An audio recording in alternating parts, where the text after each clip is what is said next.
Mos më prek.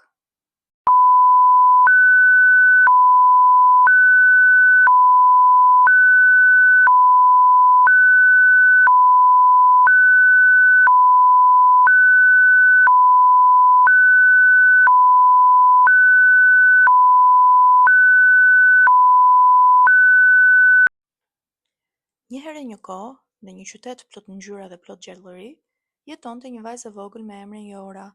Jora kishte një zemër plot mirësi dhe një shpirt të ndritshëm si dielli. Asaj pëlqente të luante me miqtë e saj dhe të eksploronte botën përreth. Por ajo e dinte se kishte disa fëmijë në qytetin e saj që nuk ishin aq me fat sa ajo. Një ditë, duke vrapuar nëpër park, Jora vuri re një djalë të quajtur Arbi, të ulur vetëm në një stol. Arbi duke i trishtuar dhe kishte maviosi në disa pjesë të trupit. E shqetësuar, Jora ju afrua dhe e pyeti nëse ndihej mirë apo jo. Arbi ngriti kokën dhe sytë e tij u mbushën me lot, teksa i tregonte Jorës se nuk ndihej mirë pasi ishte shumë i frikësuar. Jora ndjeu menjëherë shtrëngim në zemër, pasi ajo kuptoi se diçka ishte tmerrsisht e gabuar dhe vijoi të shtynte Arbin t'i tregonte më tej se çfarë kishte ndodhur. Arbi hezitoi për një moment, por nuk mundi më të duronte dhe vendosi të fliste duke i treguar Jorës se prindërit e tij e kishin lënduar ashtu, dhe se ai nuk e kuptonte arsyen që çdo herë dhe për çdo gjë që bënte, prindërit i gërtisnin dhe e godisnin. Sytë e Jorës u mbushën me lot dhe zemra e dhimbti aq fort për Arbin. Ajo e dinte se duhet ta ndihmonte dhe me vendosmëri u zotua ta mbrojë, sepse çdo fëmijë meriton të ketë nga prindrit dashuri, siguri dhe mbrojtje, jo dhunë.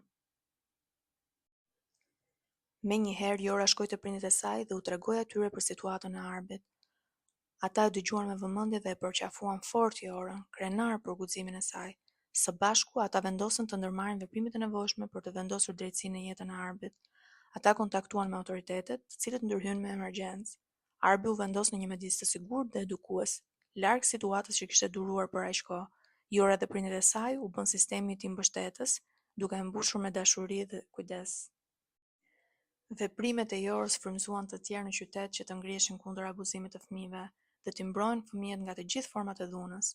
Prindër, mësues dhe anëtar të komunitetit u bashkuan për të krijuar ndërgjegjësim dhe për të edukuar të gjithë për rëndësinë e mbrojtjes së fëmijëve. Drejtuesit e qytetit miratuan ligje të reja për të garantuar sigurinë dhe mirëqenien e çdo fëmie. Ata organizuan seminare dhe sesione trajnimi për prindrit dhe kujdestarët për t'i mësuar ata rreth disiplinës pozitive dhe efekteve të dëmshme të dhunës. Ndërsa ditët u kthyen në javë dhe javët në muaj, Jora pa një ndryshim të jashtëzakonshëm të Arbi. Sytë e tij shkëlqenin nga lumturia dhe të qeshurat e tij mbushin ajrin me gaz. Me dashurinë dhe mbështetjen që mori, ai filloi të shërohej dhe të lulëzonte. Një ditë me diell, qyteti u mblodh për një festë të veçantë. Ishte një ditë triumfi dhe gëzimi, pasi veprimet e guximshme të Jorës jo vetëm që e kishin shpëtuar Arbin, por kishin çuar dhe në raportimin dhe mbrojtjen e shumë fëmijëve të tjerë. Qyteti e njohu Jorën si një hero, teksa ajo me krenari përçonte mesazhin e saj për rëndësinë e mbrojtjes së fëmijëve nga çdo formë shfrytëzimi që mund të dëmtojë mirëqenien e tyre. Që nga ajo ditë e tutje, qyteti i Jorës u bë një stre i sigurt për fëmijët. Ishte një vend ku çdo fëmijë mund të rritej, të mësonte dhe të ëndronte pa frikë. Çdo fëmijë meriton të jetë i sigurt dhe të rritet në një mjedis të dashur. Ata duhen mbrojtur nga të gjithë format e dhunës, abuzimit dhe shfrytëzimit, sepse ata janë e ardhmja e botës. Për këtë, pafajësia dhe mirëqenia e tyre është një përparësi kryesore. Kjo histori më shkas nga rëndësia e njohjes dhe zbatimit të Konventit mbi të drejtat e fëmijës neni 19 dhe 36.